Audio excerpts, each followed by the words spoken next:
hay muchos conceptos involucrados, incluyendo conceptos básicos, pero espero, ¿verdad?, poder darme a explicar y que sean de utilidad estos ejemplos. Bien, el primer problema es el 543, ¿sí?, del Sadiku, pero del Sadiku en inglés, ¿verdad?, obviamente. Entonces habla de dos regiones.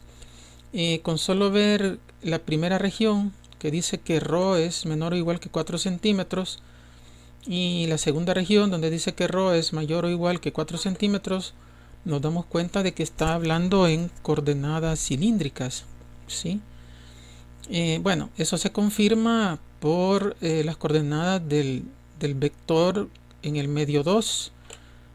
Como se pueden observar, aquí está phi, aquí está ρ, pero la que nos define realmente que son cilíndricas es esta componente, ¿verdad?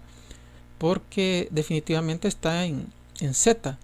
Entonces las coordenadas que tienen un ángulo, ¿sí?, o relacionadas con un ángulo, relacionadas con un radio y relacionadas con una altura z, son definitivamente las coordenadas cilíndricas.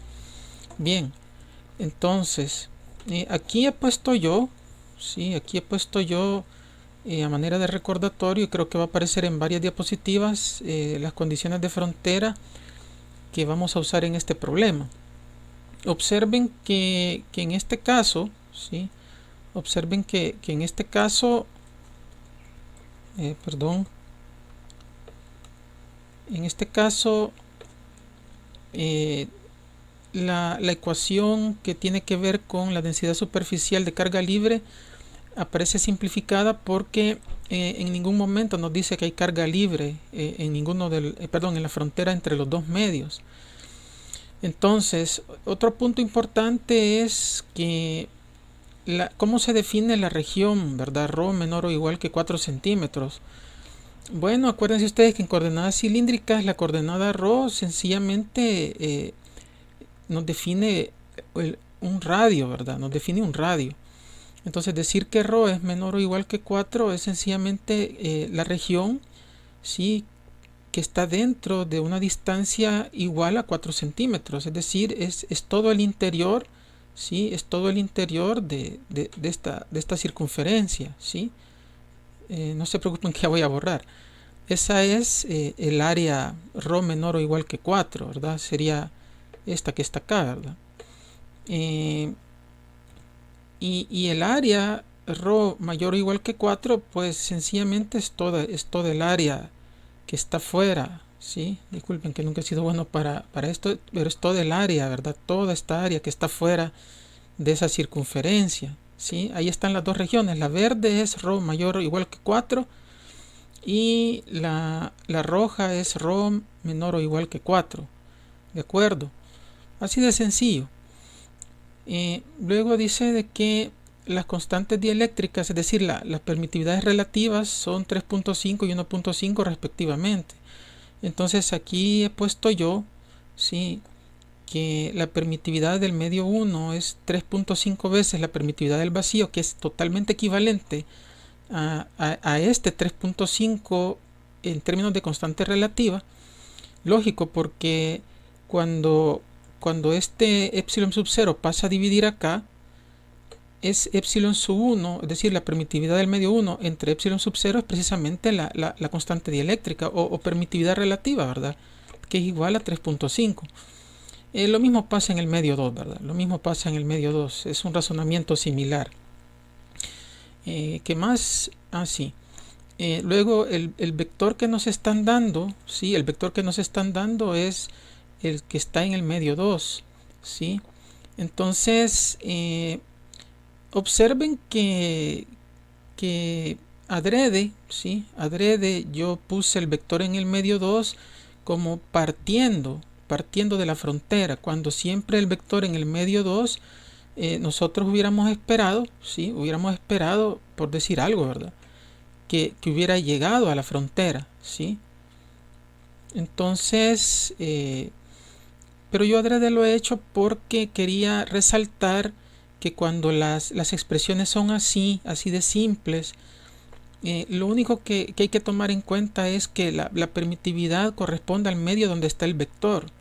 O sea, no importa si le llamamos medio 2 al que siempre le habíamos llamado medio 1, o si le llamamos medio 1 al que siempre le habíamos llamado medio 2, ¿sí?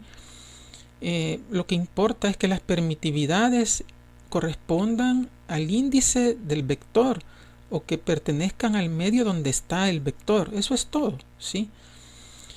Entonces nos están pidiendo, ¿sí? Nos están pidiendo que calculemos el campo eléctrico en el medio 1, que calculemos D en el medio 1 y el vector de polarización en el medio 2. Entonces, si ustedes se fijan, para calcular el vector E1 necesitamos conocer su componente normal y su componente tangencial. Pero vámonos por un camino más fácil, que es calcular D1, ¿sí? Porque D1 ya tiene su contraparte aquí, que es D2. En otras palabras, tenemos ya cuánto vale el campo en D, ¿sí? D de dedo, en el medio 2, y tendríamos que averiguar cuánto vale el campo D en el medio 1. Entonces, esa es una aplicación clásica de las condiciones de frontera, que conocemos un campo en un lado de la frontera y queremos hallar su contraparte del otro lado de la frontera. Entonces, lo que tenemos que darnos cuenta es que tenemos que saber visualizar, si pudiera, o sea, si fuera posible, ¿verdad? De entrada, una manera fácil de decir o de poder ubicar alguna de las componentes y visualizarla tanto analítica como espacialmente o geométricamente o gráficamente. ¿Qué quiero decir con eso? Que ustedes aquí tienen un vector, ¿sí? Aquí tienen las componentes vectoriales del vector. Pero si ustedes lograran visualizar cómo estaría ubicada una de las componentes, sea la tangencial o sea la normal, eso sería fabuloso, porque eso les sería de gran ayuda para poder ver, aparte de verlo gráficamente, el vector, ver qué ecuación les puede ayudar, con cuál condiciones de frontera podrían comenzar, ¿sí? O con cuáles. Entonces, si ustedes se fijan, D2, ¿sí? D2 fue graficado de esta manera. No es arbitraria la forma en que fue graficado de esta manera. Si ustedes se fijan, yo tomé como referencia este eje X acá. Este sería el eje Y, Z, ¿sí? Z estaría, obviamente, bueno, esta es una punta de flecha, ¿sí? Esta es una punta de flecha. Z estaría saliendo de la diapositiva. Entonces, todos sabemos que todo vector que va tangente a esta circunferencia, ¿sí? Barriendo un ángulo parecido a este phi, es decir, en sentido antihorario, todo vector que sea tangente a esta circunferencia y que vaya barriendo un ángulo, por ejemplo, este ángulo de aquí para acá, ¿ve? Este ángulo de aquí para acá, ¿sí? ¿Sí? Si se fijan, aquí es otro ángulo, perdón, este es otro vector unitario tangente que va barriendo este ángulo phi en sentido antihorario, ¿sí? Si se fijan, es en sentido antihorario. Entonces este vector es positivo. Si el vector, en lugar de ir barriendo phis en sentido antihorario, lo va barriendo en sentido horario, ¿sí? Es decir, los phis que va barriendo van en este sentido, entonces este sería menos phi, por decir algo, ¿sí? Sería menos phi. Perdón, voy a borrar, ya se me está complicando un poco el dibujo. Sí, por ejemplo, aquí estaría un vector tangente a la circunferencia. Aquí estaría el otro vector tangente y va barriendo ángulos en sentido horario. O sea, este sería un menos phi. Entonces este vector es negativo, este vector unitario es negativo. Entonces, si ustedes se fijan, este vector d sub 2, de entrada yo le puedo poner dos componentes. La tercera va a ser un poco difícil que la visualicemos porque es tridimensional, pero fijémonos en estas, pero fijémonos en estas componentes, ¿sí? Sería, por ejemplo, esta componente acá, ¿sí? Y esta componente, perdón, voy a ponerlo mejor como flechita. Sería, por ejemplo, esta componente acá, ¿sí? Y esta componente acá, ¿sí? Ahí están dos componentes del vector, ¿o no? Sí, ¿verdad? Entonces, ¿qué observan? Observan que esta componente es tangente a esta. ¿Por qué sé yo que es tangente? Hombre, porque es perpendicular a esta otra. Y esta otra va en la misma dirección del radio, ¿sí? Y sabemos que el radio es siempre perpendicular a la tangente, ¿sí? Del punto que toca el radio en la circunferencia, ¿sí? Entonces, quiere decir, muchachos, que esto va en la dirección a sub phi, pero es una sub phi negativa, ¿sí? Entonces, eso concuerda con esta componente, ¿sí? Esta componente, de hecho, estaría graficándose a través de esta flechita pequeña, ¿sí? Y esta componente, le voy a poner otro color, ¿sí? Esta otra componente que está acá, ¿sí? Esta otra componente es una componente radial, ¿sí? Es una componente radial. Y precisamente esta componente sería esta, ¿ve? Esta de acá, ¿sí? Y ustedes dirán, ajá, dibújenos la componente Z. Está difícil, porque esa componente sale del plano de la diapositiva, ¿sí? Pero no sé si se dan cuenta, ¿verdad? Que esta componente de acá es esta componente radial, esta de acá, ¿sí? Y que esta componente es negativa precisamente porque va en sentido horario y es tangente a este punto, ¿sí? Es tangente a este punto, ¿sí? Como lo repito, porque esta es una coordenada radial y el radio siempre es perpendicular a toda tangente que pasa por el punto de la circunferencia que toca el radio. ¿Les queda claro? Entonces, ¿qué es lo maravilloso de esto? Lo maravilloso de esto es que ya vimos que si una región es la que está aquí adentro de esta circunferencia y la otra región es la que está fuera de la circunferencia, ya descubrimos cuál es la componente normal de D sub 2. La componente normal es esta. ¿Por qué? Hombre, porque es normal, ¿sí? Es normal a la tangente de esa superficie en este punto, ¿sí? Es decir, si ustedes dibujan una tangente aquí, ¿sí? Definitivamente este vector es perpendicular a esa tangente. O sea, esta componente de acá, ¿sí? Esta componente de acá, ¿sí? Es normal a la superficie en este punto, ¿sí? Le voy a cambiar de color, ¿sí? En este punto, ¿sí? Entonces, espero que les quede claro que esta es la componente normal. Y eso es maravilloso, porque ya sabemos que la componente normal de D sub 1 tiene que ser también tiene que estar en términos de A sub rho, ¿sí? Entonces, y aquí viene algo todavía más fantástico. Si el vector D, ¿sí? Si el vector D, fíjense que está en negrita, no le he puesto la flechita, ¿verdad? Pero se la voy a poner acá, ¿verdad? Si el vector D es la suma de su componente normal y su componente tangencial, me refiero de sub 2, ¿verdad? El vector de sub 2, y ya localizamos la componente normal, entonces, ¿cuál es la componente tangencial? Si solo tiene dos componentes y ya encontramos esta ya está encontrada, ¿cuál componente, sí, es esta de acá? Esta. Correcto, ¿sí? Es todo esto, todo esto es la componente tangencial. Y ustedes dirán, puya, qué difícil está visualizar eso. No, ni tanto, ¿sí? Solo imagínense que una regla de ustedes la ponen algo inclinada y tópenla a una a una lata de gaseosa. póngalo algo inclinado y tópenla a la pared cilíndrica, a la pared circular de una lata de gaseosa. Y se van a dar cuenta que la regla está inclinada y que todo su perfil inclinado roza la curvatura en este caso la curvatura de la lata de gaseosa.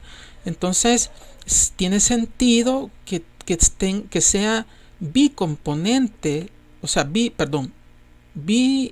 que tenga dos vectores unitarios asociados a la componente tangencial, ¿sí? Bien, entonces lo importante es, en cualquier caso, muchachos, que si ya ubicamos la componente normal, lo que queda, ¿sí?, es la componente tangencial. O sea, lo que trato de decir es que, lo que trato de decir es que esta de acá es esta componente, ¿sí? Y esta de acá, ¿sí?, es esta componente, ¿sí? Entonces ya casi estamos, ¿sí? Ya casi estamos. Entonces ya ubicamos con facilidad, bueno, las dos componentes, pero visualmente la que es más fácil de ubicar es la componente normal. La componente normal de D es esta que está acá, ¿ve? Esta es la componente normal de D, ¿sí? Justo esa es la componente normal. Entonces, definitivamente resulta bien fácil, ¿sí?, usar esta ecuación, ¿sí?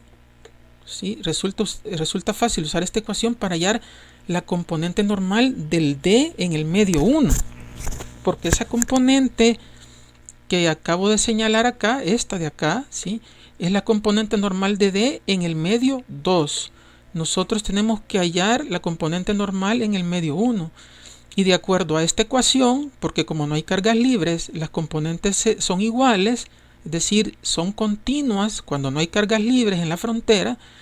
Hombre, la componente normal del medio 1 es igual a la componente normal del medio 2. Vamos a ver si es cierto. Voy a devolverle control a Windows. ¿Sí? Entonces, cabal, aquí está. ¿Sí? Aquí se ve que la componente normal en el medio 1 es igual, exactamente la misma componente del medio 2, y es igual a 12a sub rho, ¿sí? Es decir, es igual a esta componente, que es esta, ¿verdad? Esta de acá, ¿sí? ¿Les queda claro? Entonces, la componente tangencial de 2 habíamos dicho que era esta, ¿verdad? Esta de acá, ¿sí? Era esta, ¿sí? Entonces la ponemos, aquí está, ¿sí?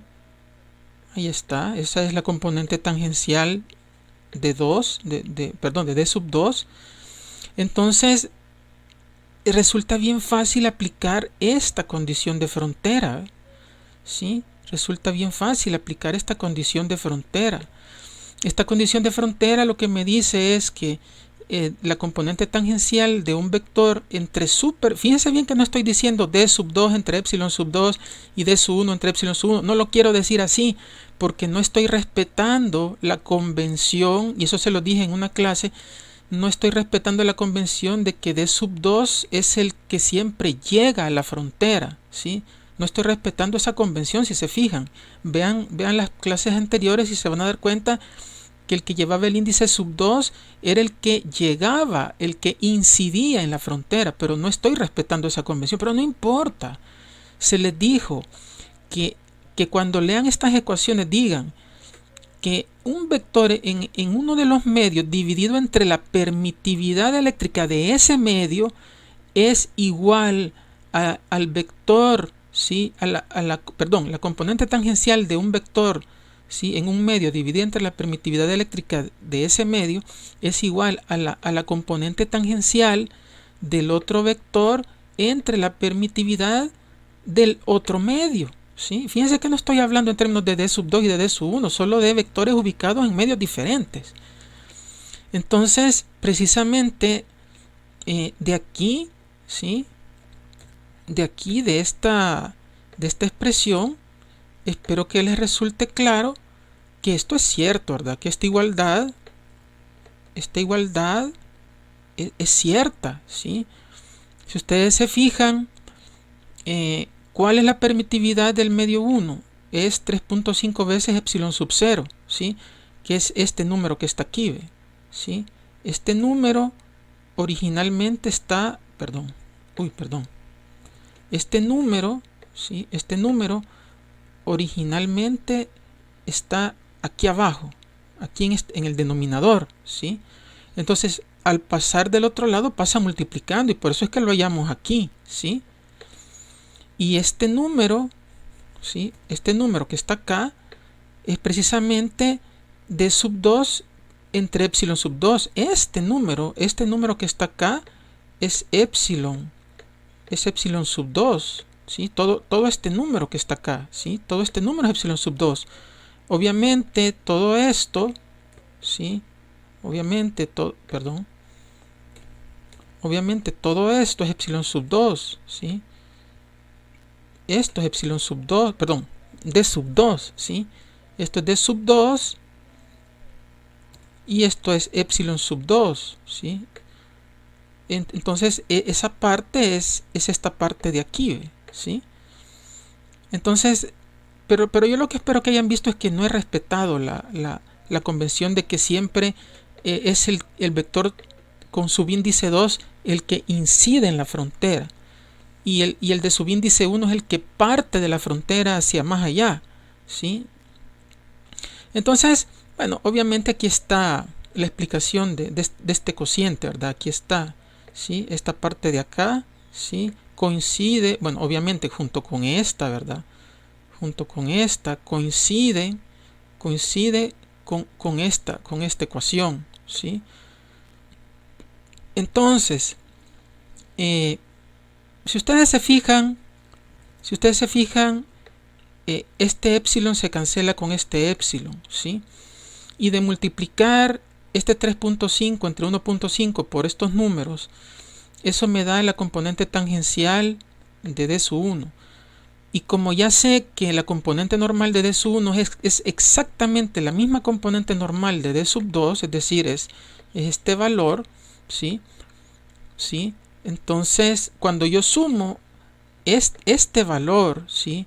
Con lo que me va a dar aquí, ¿sí? Con lo que me va a dar aquí, ¿sí? Estoy haciendo precisamente esta suma. Estoy sumando la componente tangencial de d sub 1 y la componente normal de d sub 1. Y cuando hago la suma, si ustedes me hacen el favor de hacer esta suma, se van a dar cuenta que el resultado es este que está acá, ¿sí? Es todo esto, ¿sí? Es todo este resultado, ¿sí?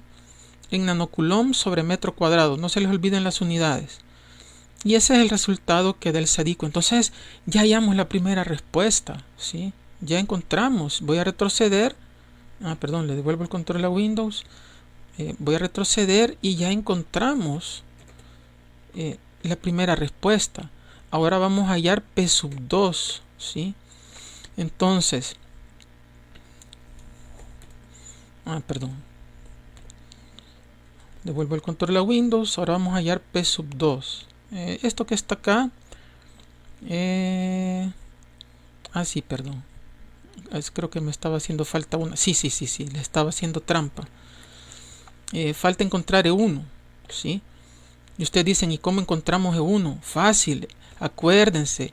Estamos hablando de condiciones de frontera dieléctrico-dieléctrico. Precisamente por eso es que la permitividad no es la del vacío, sino que es mayor que la del vacío. Aquí y aquí, ¿sí? Acuérdense, este es el medio 1, un dieléctrico, ¿verdad? Y este es el medio 2, otro dieléctrico, ¿sí? Es otro dieléctrico. Entonces, se asume que ambos dieléctricos son lineales, homogéneos e isotrópicos, o sea, medios simples, ¿sí? No se preocupen, no les voy a poner un medio distinto en la tercera evaluación. Entonces, ¿dónde estábamos? Así aquí. Entonces, E1, bueno, todo esto que está acá ya lo vimos en la diapositiva anterior. Todo esto ya es lo que acabamos de hacer, ¿sí? E1, ¿sí? E1, debido a esa aquí estamos hablando de un medio, perdón, estamos hablando de un medio simple, ¿sí? Ya sabemos que E1 y D1 se relacionan de esta manera. O sea, D1 es la permitividad del medio multiplicada por el campo eléctrico, ¿sí? Que es E sub 1. Obviamente E sub 1 es D sub 1 dividido entre la permitividad eléctrica, ¿sí? Ahora, la permitividad del medio 1, ¿sí? Ya vimos que era 3.5 veces, ¿sí? Aquí está. Ya vimos que es 3.5 veces la del vacío, ¿sí? Ahí está.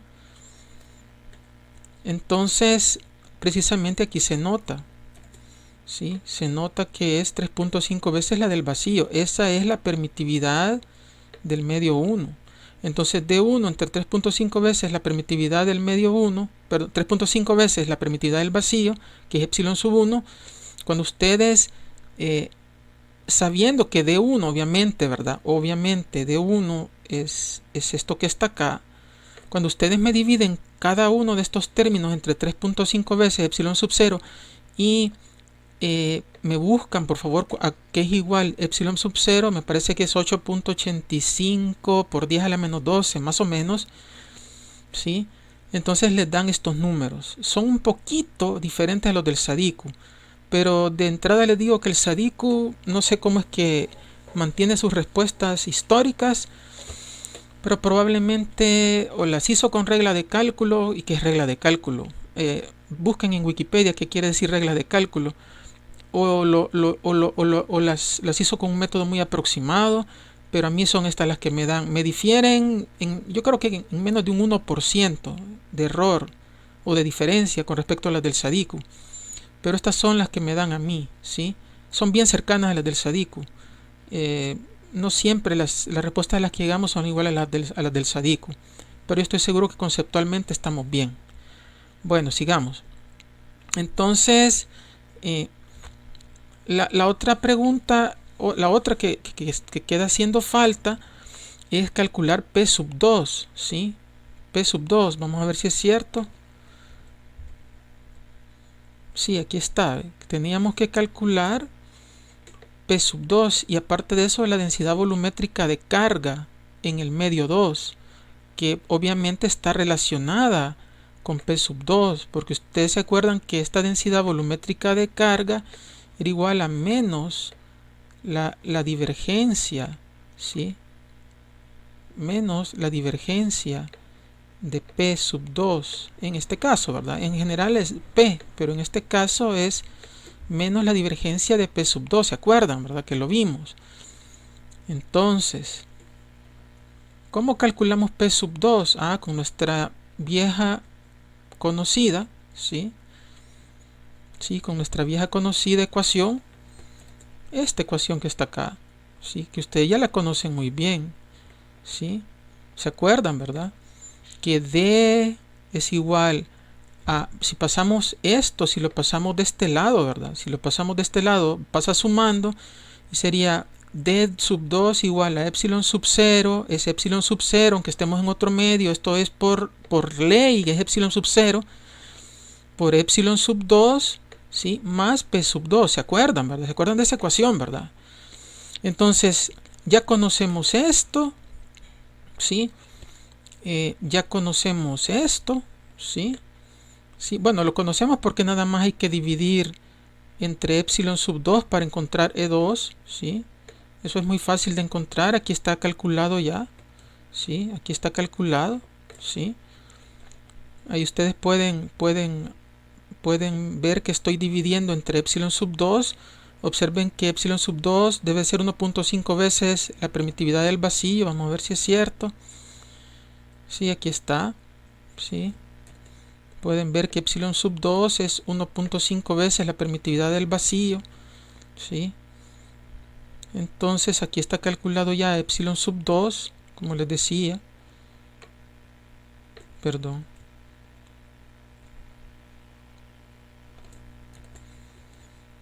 Aquí está calculado ya epsilon, E2, perdón, E2, disculpen, el campo 2. Entonces ya conocemos E2. Ya conocemos D sub 2, ya conocemos este, por supuesto, porque lo hemos calculado justo aquí, lo hemos calculado, ¿sí? O sea, todo esto, por supuesto, todo esto, ¿sí? Entonces, disculpen, nunca he sido bueno para escribir en estas cosas. Entonces, ya conocemos esto, estamos listos para calcular P sub 2, solo es esta diferencia. Luego de aplicar esa diferencia, o sea, sustituyendo este E, lo sustituimos acá, el D sub 2 ya nos lo está dando, ¿verdad? Nos lo está dando el problema, ¿sí? Eso lo sustituimos aquí, ¿sí? Entonces, haciendo esta resta, pues nos da P sub 2, ¿sí? ¿Y qué observan? ¿Sí? Porque a mí en lo personal me llamó mucho la atención, ¿sí? Me llamó mucho la atención esta pregunta, esta de acá, ¿sí? Esta no la vamos a hacer, ¿sí? Esta no la vamos a hacer. No la vamos a hacer. Tal vez retomemos ese tema un poco más adelante, pero esta no la vamos a hacer. Porque la densidad volumétrica en un dieléctrico, en un medio, depende de la... depende de la divergencia del vector de polarización. Entonces, supongamos que, porque no tenemos otro dato, o sea, no tenemos más datos, que en todo el medio 2, este es el vector de polarización. Acordémonos, muchachos, que este vector de polarización ha sido calculado justo aquí, en este punto, ¿sí? En la frontera. ¿Sí? No sé exactamente cómo iría dirigido, pero supongamos que va dirigido, no sé, así, ¿sí? Entonces, no tenemos mayores datos sobre cómo está distribuido P sub 2. Lo único que se nos ha dicho es que D sub 2 varía de esta manera. Entonces, nosotros podemos asumir, porque no hay mayor información, que P sub 2 pues va a ser va a tener esta misma magnitud, esta misma dirección, este mismo sentido, no solo en este punto, sino que en todos los puntos de la región 2. Por lo tanto, cuando calculemos la divergencia, ¿sí? Que tenemos que usar esta fórmula que está acá, ¿sí? Tenemos que usar esta fórmula que está acá. Este término no es problemático, porque si ustedes se fijan, P sub 2, la componente, perdón, en A sub phi es constante, entonces esta derivada se hace 0, ¿sí? A sub z, que sería esta componente de acá, ¿sí? Hace que esta derivada también se haga 0. Tal vez el término que sí podría generar dudas de la divergencia de P sería este, ¿verdad? Porque observamos que hay un término ρ ahí, o radial, que está acompañando la derivada. Este valor A sub ρ, ¿sí? Que está acá, es constante. Entonces, ¿cómo se podría razonar, verdad? ¿Cómo se podría razonar esto?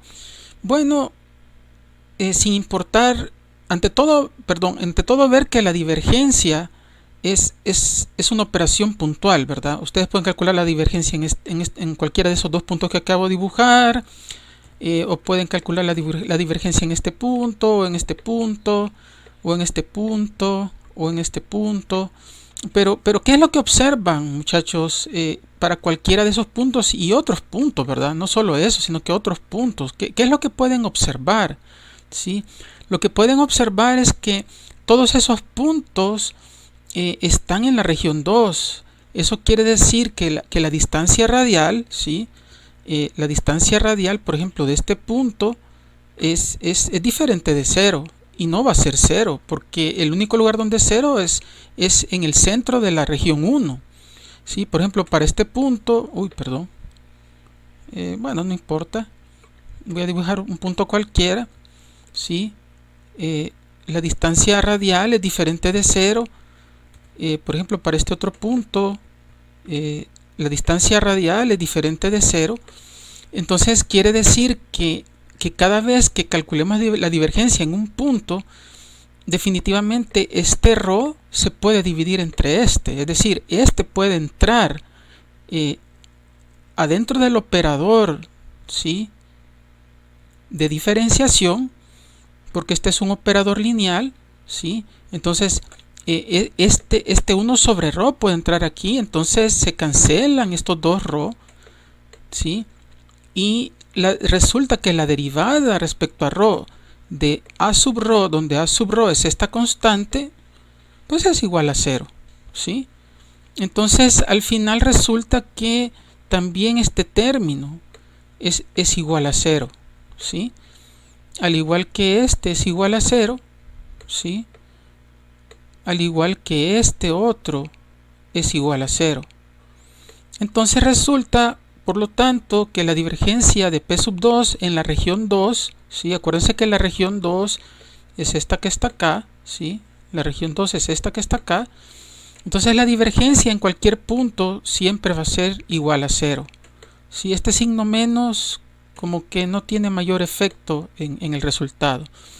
Entonces quiere decir que no hay densidad volumétrica de cargas en la región 2, ¿sí? Bien, entonces muchas gracias y llegamos hasta acá.